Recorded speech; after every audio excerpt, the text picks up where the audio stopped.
name is Lariana Bernardo, and I am the Maternal and Child Health Program Manager at Harris County Public Health. We are here today to host the community baby shower. Walmart is big on community. It truly does take a village to raise a child. And so we want every mom, every dad, every parent to know that they are not alone. It's been 13 years since my last one. So I feel like I'm starting over again. So I just feel like I need a lot more information that I didn't have back then. Participating in this community-based shower, other mothers definitely can benefit from coming and seeing and learning information from the different vendors here.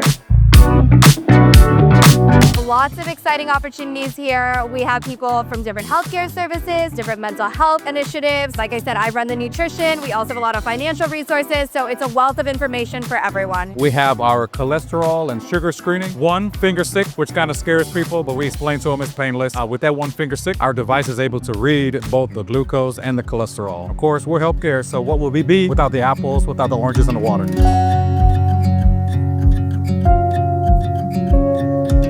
I'm Director of Constituent Relations at Walmart. To be here in Houston and be able to see the village of organizations that are here to help moms, dads, families to understand that they have resources right here to help them on their maternal journey. We need to wrap around our families and be there for them to let them know that they have the support. Being a part of Walmart, we're a part of that community. We're a part of that village. My name is Donna Selfadebu. I am the lactation consultant with the Maternal and Child Health Program here at Harris County. One of the things that we talked about in the beginning of the shower is a community connection for our families to thrive. And we are so happy that Thrive Soar is here. We are coming into the communities that they are going to provide those resources, educational, financial, physical, all of the above, so that we can really have a positive impact on our family. And we are so excited that they're here.